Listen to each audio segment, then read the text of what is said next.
سورہ یونس کی جو آیت نمبر 7، 8، 9 اور 10 یہ بہت اہم آیات ہیں، تو ان پر تھوڑا سا ہم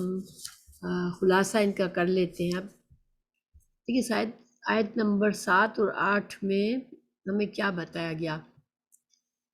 آیت 7 میں اللہ سبحانہ تعالیٰ نے فرمایا کہ ان الذین لا یرجون لقاءنا ورضوا بالحیاۃ الدنیا واطمأنوا بها والذین هم عن آیاتنا غافلون۔ اصل میں یہاں پر منکرین حق جو ہیں، جو کہ انبیاء کرام کی تعلیمات کو جھٹلاتے ہیں، ان کی کچھ صفات بتائی گئی ہیں ہمیں، ٹھیک ہے، اور ان صفات کو ہمیں ان کو سمجھنا ضروری ہے، کیونکہ ہمیں اپنے اندر جھانکنا ہے کہ کیا ہم تو ان صفات، ہمارے اندر یہ صفات تو موجود نہیں ہیں، کیونکہ جو بالکل انکاری ہیں ان پر پوری طرح سے فٹ آتی ہے، لیکن ان کے بھی ہر چیز کے درجات ہوتے ہیں، مختلف صفات کے بھی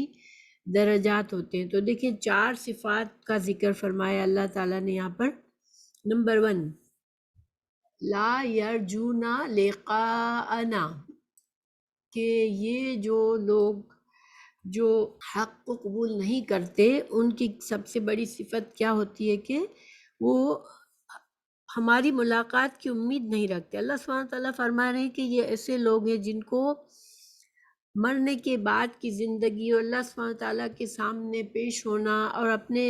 دنیا کے تمام معاملات کا حساب کتاب دینا، اس کے اوپر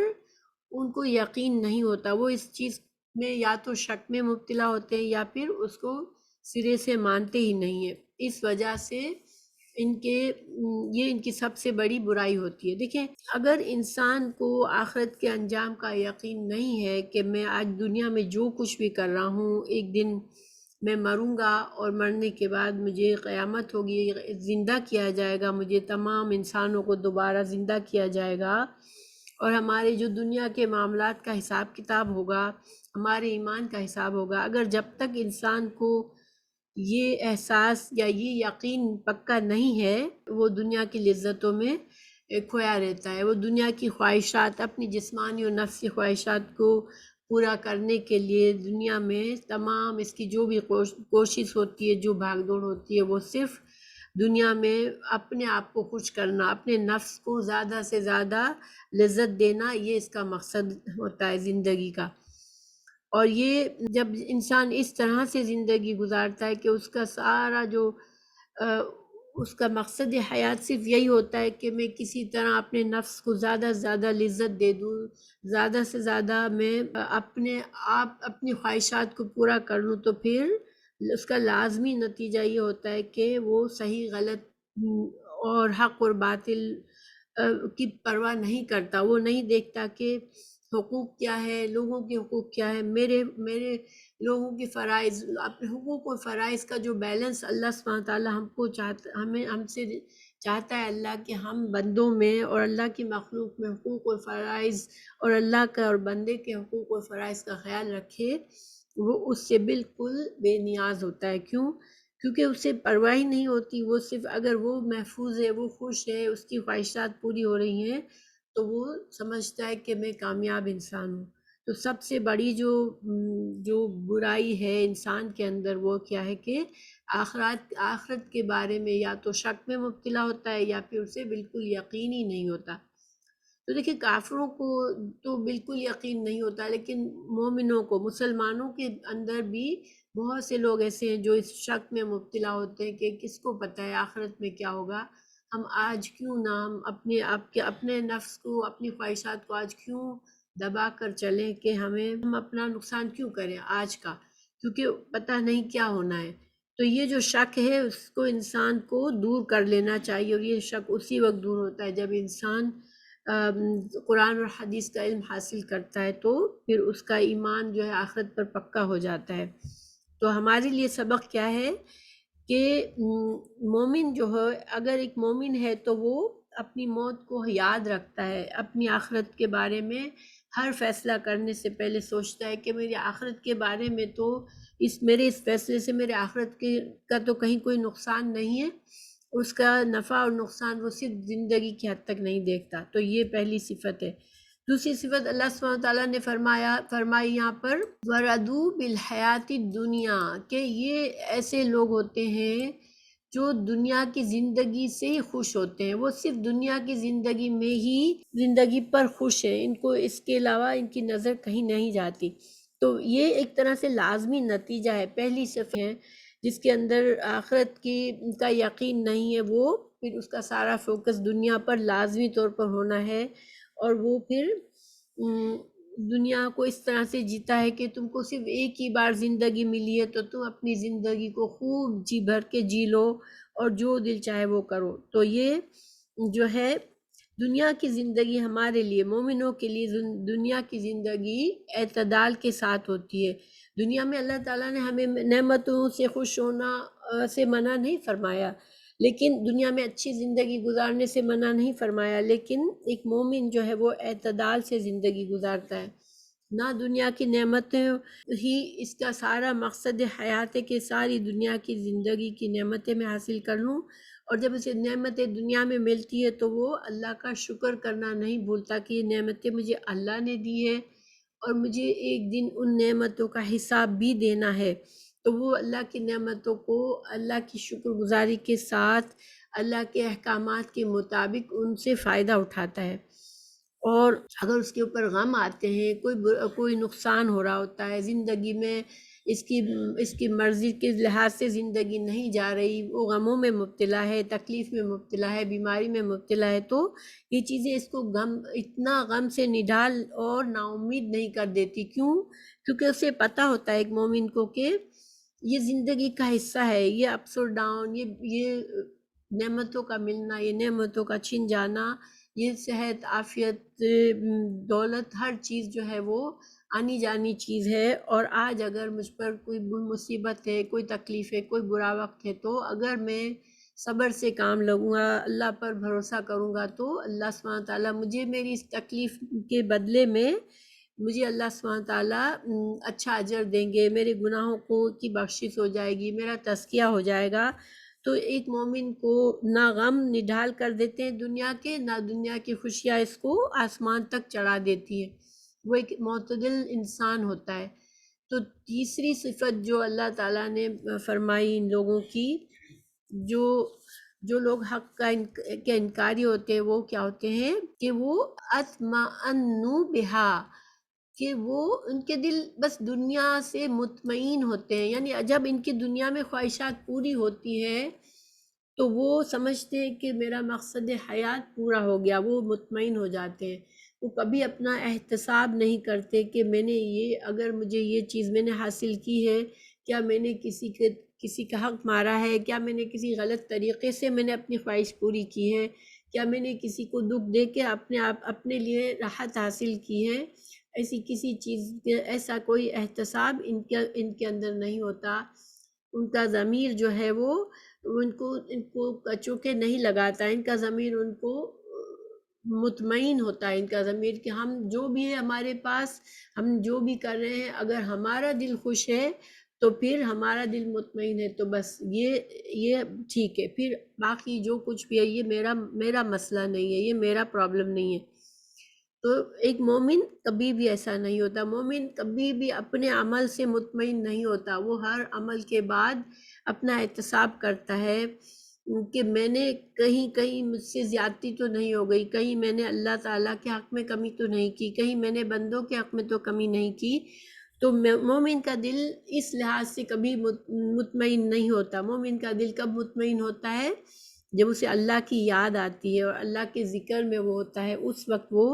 اپنے آپ کو محفوظ سمجھتا ہے اور اس کا دل مطمئن ہو جاتا ہے، مگر اپنے آپ سے، اپنے عمل سے وہ کبھی بھی مطمئن نہیں ہوتا۔ اسے اپنے نفس کی کمزوری سے کا احساس ہوتا ہے کہ میرا نفس کمزور ہے، اسے شیطان کی چالوں کا پتہ ہوتا ہے کہ شیطان جو ہے انسان کو اپنا احتساب سے روکتا ہے، اپنے ضمیر کی آواز سننے سے روکتا ہے، تو وہ ان چالوں میں نہیں پڑتا، وہ اپنی پناہ اللہ کی یاد میں لیتا ہے، اللہ کے ذکر میں لیتا ہے، تو اس کا دل مطمئن ہو جاتا ہے۔ اللہ سبحانہ تعالیٰ نے قرآن میں بھی فرمایا الا بذکر اللہ تطمئن القلوب، خبردار رہو اللہ کی یاد میں ہی دلوں کا اطمینان ہے۔ پھر جو چوتھی خصوصیت جو ان لوگوں کی ہوتی ہے جو دنیا میں اللہ کی ذات سے غافل ہے، جو حق کے انکاری ہے، وہ کیا ہے؟ آیاتنا ان آیاتنا غافلون۔ دیکھیے ہماری آیات سے وہ غافل ہوتے ہیں، اللہ سبحانہ تعالیٰ ان کی یہ صفت بتا رہے ہیں۔ تو اللہ کی آیات کیا ہے؟ اللہ کی آیات جو ہے وہ کونی آیات، یعنی کائنات میں اللہ کی موجود ہونے کا، اللہ کا حق ہونے کا، اللہ سبحانہ تعالیٰ کی ذات کا، اللہ کا خالق ہونے کی بے شمار نشانیاں ہیں۔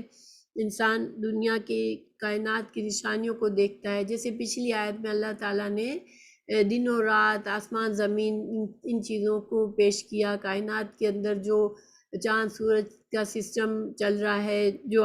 ہر چیز اللہ کے ہر مخلوق جو ہے وہ اس کائنات کے نظام کو اللہ کی مرضی کے مطابق چلتے رہتے ہیں وہ، اور اپنا کام کرتے رہتے ہیں۔ تو یہ چیزیں مومن ان چیزوں سے غافل نہیں ہوتا۔ وہ ایک مومن خوبصورت آسمان کو دیکھتا ہے تو اسے اس کے بنانے والے کا ایک ہی خوبصورتی کا احساس ہوتا ہے۔ ایک انسان اپنے اندر دیکھتا ہے، اللہ نے ہمیں کس طرح سے بنایا، ہمیں کیا کیا صلاحیتیں دی۔ ایک چھوٹا معصوم بچے کو ہم دیکھتے ہیں، اللہ تعالیٰ اسے جیسے جب دنیا میں آتا ہے پھر وہ کس طرح سے وہ بڑھتا ہے، پروگریس کرتا ہے۔ زمین بنجر زمین پانی سے کس طرح سرسبز ہو جاتی ہے، خوبصورت پھول، سمندر میں بے شمار مخلوق، یہ ساری چیزیں انسان کو، ایک مومن کو اللہ کی یاد دلاتی ہے۔ یہ سب نشانیاں ہیں اپنے ایک خالق کی، ہر جو بھی تخلیق ہے وہ خالق کی نشانی ہے۔ تو مومن ان چیزوں پر غور کرتا ہے، لیکن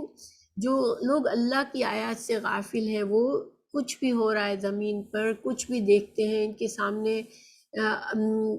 کتنی بڑی کوئی تباہی آ جاتی ہے، کوئی آسمانی آفت آ جاتی ہے، یعنی کچھ بھی وہ ہو رہا ہوتا ہے اس کائنات میں، ان سے وہ اللہ کی آیات پر غور و فکر نہیں کرتے، وہ عبرت نہیں لیتے۔ اسی طرح آیات جو ہے وہ قرآن کی آیات، جو اللہ سبحانہ تعالیٰ نے بندوں کے لیے قرآن کی آیت نازل فرمائی، رسول اللہ صلی اللہ علیہ وسلم نے حدیث میں ہمیں جو تعلیمات دی، تو ان سے غافل ہونا۔ تو جو لوگ دنیا میں بہت مشغول ہو جاتے ہیں اور قرآن اور حدیث کی تعلیمات سے، دین کی تعلیمات سے غافل ہوتے ہیں، اور کوئی بھی نشانی ان کے سامنے آ جائے، کوئی بھی قرآن کی آیت آ جائے، ان کے دل پر کوئی اثر نہیں ہوتا، تو یہ سخت دل ہیں اور یہ ان کے دل اب بند ہو چکے ہیں۔ لیکن مومن کا دل ایسا نہیں ہوتا، مومن کو قرآن کی آیات بھی اس کے آنکھوں میں آنسو آ جاتے ہیں، اس کا دل لرزنے لگتا ہے، اللہ تعالیٰ کی یاد اسے آتی ہے، اور کائنات کی آیات سے بھی اس کے اندر اثر آتا ہے۔ تو ہمیں اب یہ چار جو صفات ہیں، ہمارے لیے کیا فائدہ ہے، یہ بڑی اہم آیت ہے، ہمارے لیے کیا فائدہ ہے کہ ہم کسی بھی ڈگری میں، اگر ہم جو ہمارے اندر کسی لیول پر بھی کمی ہے، اور ہمارے اندر یہ صفات کسی حد تک بھی موجود ہیں، تو اس کا مطلب ہے ہمارے ایمان کو ہمیں مضبوط کرنا ہے، ہمیں اپنے ایمان کو کامل کرنا ہے، اور ہماری ان بری صفات کو کہ جو اللہ تعالیٰ نے ان منکرین حق کی صفات بتائی، ہمیں اپنے آپ کو مکمل طور پر ان سے پاک کرنا ہے۔ تو یہ ایک تو بات ہے۔ پھر دوسرا، اللہ تعالیٰ نے آیت 8 میں ان کا ایسی صفات کے جو لوگ ہیں ان کے لیے ٹھکانہ جہنم کا بتا دیا۔ تو اللہ سبحانہ تعالیٰ ہمیں جہنم سے بچائے، جہنم کا ایک جھونکا بھی ہمیں نہ لگے، کیونکہ بہت سے مسلمان بھی جو کسی نہ کسی درجے پر ان صفات کے حامل دنیا میں رہے ہوں گے، انہوں نے اپنے آپ کو اپنا تزکیہ نہیں کیا ہوگا، اور ان کے گناہ ایسے ہوں گے کہ جن کی سزا ضروری ہے، تو کسی نہ کسی حد تک جہنم کی ان کو سزا دی جائے گی۔ تو اللہ سبحانہ تعالیٰ ہمیں محفوظ رکھے اور ہمیں جہنم کی ہوا کا ایک جھونکا بھی نہ لگے۔ پھر اگلی آیت میں بھی بہت سی ہمیں، پھر اللہ سبحانہ تعالیٰ نے ایمان والوں کے بارے میں بتایا کہ ایمان والے، اب یہ اللہ تعالیٰ کا طریقہ ہے کہ ہمیشہ ہمیں دونوں سائڈیں دکھائی جاتی ہیں۔ تو اب مومنوں کے ساتھ کیا ہوگا؟ دیکھیں، ان الذین آمنوا وعملوا الصالحات یہدیہم ربہم بایمانہم۔ تو یہاں پر اللہ تعالیٰ فرما رہے ہیں کہ جس کے اندر ایمان ہوگا، اور ایمان صرف خالی ایمان نہیں ہے، دیکھیں جاننا، ایمان کیا ہے؟ کہ ہاں انسان کو پتہ ہے، مانتا ہے وہ کہ اللہ ہے، صرف اتنا کافی نہیں ہے، کیونکہ شیطان بھی جانتا ہے کہ اللہ ہے، اور اس نے اللہ کی نافرمانی جانتے بوجھتے کی تھی، اور اسی طرح مشرکین بھی جانتے ہیں کہ اللہ ہے۔ ہر تمام مخلوق، بس تھوڑے سے کوئی ہوں گے جو اس حد تک غافل ہے کہ ان کو کائنات کسی نے بنائی ہے وہ احساس نہیں ہے، ورنہ ہر مخلوق، ہر انسان جانتا ہے کہ کائنات کا خالق ہے، اللہ ہے۔ تو صرف جاننا کافی نہیں ہے، ٹھیک ہے، ہمیشہ اللہ تعالیٰ نے عمل صالح کو ساتھ ساتھ رکھا ہے۔ تو عمل صالح جیسے کہ ہم جانتے ہیں کہ عمل صالح ایمان کے ساتھ کیے ہوئے، اللہ کی رضا کے لیے کیے ہوئے اعمال، اور اس طرح سے کیے ہوئے جو کہ قرآن اور حدیث میں ہمیں سمجھا دیا گیا، بتا دیا گیا کہ یہ نیک اعمال ہے، ان اعمال کو کرنے والے پھر ان کو کیا فائدہ ہے؟ یہدیہم ربہم بایمانہم، اللہ ان کو ہدایت دے گا ان کے ایمان کی وجہ سے۔ ان کے ایمان، یہاں پر ایمان کامل مطلب میں ہے، ایمان اور نیک اعمال کی وجہ سے اللہ تعالیٰ ان کو دنیا میں کیسے ہدایت ملے گی کہ اللہ ان کو دنیا میں استقامت دے گا، وہ حق کے راستے پر جم کر چلیں گے، اور اللہ ان کو توفیق دے گا زیادہ سے زیادہ نیک اعمال کرنے کے لیے۔ اور آخرت میں یہ ہدایت کا جو مفہوم ہے، مکمل کامل ہدایت کے، جیسے کہ ہم جانتے ہیں 3 درجے ہیں: رہنمائی کا حاصل ہونا، پھر توفیق کا ملنا کہ انسان اللہ کے جس راستے کی اسی رہنمائی کی گئی اللہ اور اللہ کے رسول کی طرف سے، اس کے اوپر وہ چلنے لگ جائے، اور پھر کامیاب ہو جانا، اس پر اس کی توفیق ملنے کے بعد اس پر استقامت کرنا، اور پھر یہی راستہ اسے جنت تک لے جائے گا۔ تو یہاں پر اللہ آخرت میں یہدی کا کیا مطلب ہوا کہ اللہ تعالیٰ انہیں جنت تک میں داخل کر دے گا، ٹھیک ہے، اللہ تعالیٰ ایمان اور صالح اعمال کرنے والے کو اللہ تعالیٰ جنت میں داخل کر دے گا۔ تو پھر جنت کی صفات بتائی گئی کہ وہاں تجری من تحت الانہار، اور اس میں فی جنات النعیم، تو نعمتوں والی جنت۔ تو نعمتوں والی جنت کی آگے بتایا کہ کیا کیسی فیلنگ ہوگی، مسلمان جو لوگ جنت میں داخل ہوں گے وہ جنت کی نعمتوں کو دیکھ کر اتنے خوش ہو جائیں گے کہ بے اختیار ان کی پکار ہوگی سبحانک، اللہ کی تعریف، اللہ سبحانہ تعالیٰ کی تعریف بے اختیار ان کے منہ سے نکلے گی، سبحانک، پاک ہے تو اے رب۔ تو یہاں پر ان الذین آمنوا وعملوا الصالحات یہدیہم ربہم بایمانہم، تو یہاں پر یہ جو با ہے، با جو ہے اس کے بارے میں کہا گیا کہ اس کے آپ کو پتہ ہے کہ با کے کئی معنی ہوتے ہیں، ٹھیک ہے، یہاں پر با جو ہے یا تو استعانت کا بھی ہو سکتا ہے۔ استعانت کیا ہے؟ مدد، ٹھیک ہے، کہ جیسے ایمان کی مدد سے، ان کے نیک اعمال کی مدد سے اللہ جو ہے ان کی مدد فرمائے گا آخرت میں۔ تو ایک تو یہ استعانت ہے، ٹھیک ہے،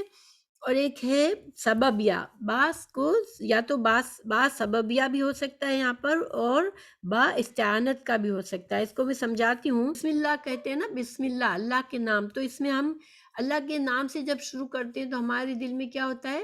کہ اللہ کی مدد شامل ہو جائے ہمارے کام میں، وہ استعانت کا با ہوتا ہے، ٹھیک ہے، اس وقت با جو ہے وہ استعانت کا ہوتا ہے۔ اسی طرح یہاں پر اللہ تعالیٰ فرمائے کہ ان کے ایمان کے بے ایمانہم، ٹھیک ہے، تو ان کے ایمان کے سبب یا ان کے ایمان جو ہے وہ ان کے لیے مددگار ثابت ہوگا آخرت میں، ٹھیک ہے۔ تو اس کو ہم کیسے سمجھیں؟ دیکھیں، جب انسان اللہ تعالیٰ پر ایمان جب انسان کا ہوتا ہے، پھر وہ دین کا علم حاصل کر کے اپنے نیک اعمال قرآن اور حدیث کے مطابق کرتا ہے، تو گویا اپنے ایمان کی تصدیق کرتا ہے۔ تو اس عمل کی وجہ سے اس کو کیا فائدہ ہوتا ہے؟ جب ایسے نیک اعمال کرتا ہے تو پھر اس ایمان اس کے سبب کی وجہ سے، اس کے نیک اعمال کرنے کی سبب کی وجہ سے اللہ سبحانہ تعالیٰ اس کے دل سے شکوک اور شبہات دور ہو جاتے ہیں، اور وہ اس کام کو کے اندر دل جمعی سے وہ کام کرتا ہے اور اس کے اوپر جم جاتا ہے، یعنی کہ اللہ تعالیٰ انسان کی اس کوشش کی وجہ سے اس کو توفیق دے دیتا ہے کہ وہ زیادہ سے زیادہ نیک اعمال کرتا ہے انسان، ٹھیک ہے۔ اچھا، پھر آخرت میں اگر ہم مطلب سمجھے استعانت کی وجہ سے کہ نیک اعمال دنیا میں کر کے جب انسان جاتا ہے تو یہ اس کے نیک اعمال اس کو آخرت میں پل صراط پر اس کے لیے روشنی پیدا کریں گے، اور ان نیک اعمال ایک نور کی شکل میں اس کی مدد کریں گے، اور وہ بندہ جو ہے وہ پل صراط سے تیزی سے پار کر کے جنت میں داخل ہو جائے گا۔ جبکہ قرآن ہی کی سورہ حدید کی آیت نمبر 12 سے ہمیں پتہ چلتا ہے کہ منافقین جو ہیں وہ اس وقت نور مانگیں گے کہ مومنوں سے، کیونکہ منافق کے اعمال جو تھے وہ اللہ کی خاطر نہیں ہوتے، وہ دکھاوے کے لیے ہوتے ہیں، تو ان کے نیک اعمال، ان کے جو اعمال ہوتے ہیں وہ آخرت کے کو ان سے فائدہ نہیں ملتا، ان سے مدد نہیں ملتی، تو وہ ان کو لیے روشنی نہیں ہوتی پل صراط پر، تو وہ مومنوں سے مانگیں گے کہ اپنا تھوڑا سا نور ہمیں چاہیے، تم ذرا آہستہ چلو، لیکن ان کو نور نہیں دیا جائے گا اور وہ اندھیرے میں بھٹک کے جہنم میں گر جائیں گے۔ تو گویا کہ نیک اعمال دنیا میں ایک انسان نیک عمل کرتا ہے تو اس کے سبب سے اللہ اس کو اور ہدایت دیتا ہے، اس کو استقامت دیتا ہے، اور وہ سیدھے راستے پر چلتے ہوئے جنت تک پہنچتا ہے، اور جب قیامت میں انہی نیک اعمال کے ذریعے اس کو روشنی ملتی ہے، وہ اس سے مدد ملتی ہے اس کو کہ وہ پل صراط کو پار کر لیتا ہے۔ ویسے بھی قبر میں بھی انسان کے نیک اعمال ایک خوبصورت شکل اختیار کر کے آئیں گے اور ایک مومن کو بشارت دیں گے، اور اس کے جو خوف دور ہو جائے گا مومن کا، جبکہ جن کے بد اعمال ہوں گے وہ ان کے بد اعمال بد شکل بن کے اس کو قبر میں بھی اس کو تکلیف کا ذریعہ ہوں گے۔ تو اب جو ہے اب جب مومن جب پہنچیں گے جنت میں تو جنت کی نعمتیں ان کو دیکھ کر، وہ نعمتوں کو پا کر ان کو اس حد تک خوشی ہوگی کہ بے اختیار جو ہے وہ اس خوشی سے ان کے زبانوں پر سبحانک کا اللہ کی حمد و ثنا جاری ہو جائے گی، سبحانک۔ اور جنت میں انسان کو جس طرح دنیا میں انسان کو سانس لینے کے لیے کوئی محنت نہیں کرنی پڑتی، اسی طرح سانس ہماری بغیر سوچے آتی رہتی ہے جاتی رہتی ہے، اسی طرح انسان کو محسوس بھی نہیں ہوگا کہ وہ اللہ کی حمد و ثنا کر رہا ہے، اور اس کے دل و زبان سے اللہ کی حمد و ثنا جاری ہوگی۔ پھر تحیتہم فیہا سلام۔ دیکھیں تحیہ کیا ہوتی ہے؟ تحیت اچھے کلمات کو کہتے ہیں۔ ہم التحیات پڑھتے ہیں نا، التحیات للہ، جب ہم نماز میں جب ہم کیا کہتے ہیں کہ اللہ کے لیے اور نیک کلمات، اور تحیہ جو ہے وہ ایک دعا بھی ہے، انسان سلامتی کی دعا دیتا ہے۔ تو جنت میں جنتی جو ہے وہ ایک دوسرے کے لیے سلامتی کی دعا کریں گے، ایک دوسرے کو سلام کریں گے، ایک دوسرے سے کے لیے اچھی خیر خواہی رکھیں گے۔ جنت میں کسی انسان کے دل میں دوسرے کے لیے کوئی بری سوچ نہیں ہوگی،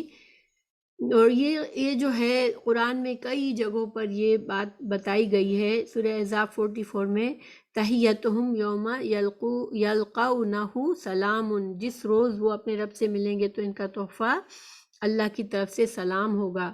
سورہ واقعہ 25-26 میں وہاں نہ وہ بیہودہ بات سنیں گے اور نہ گالی گلوچ، ہاں ان کا کلام سلام ہوگا۔ سورہ یاسین آیت 58 سلام قولا من رب الرحیم، پروردگار مہربان کی طرف سے سلام کہا جائے گا۔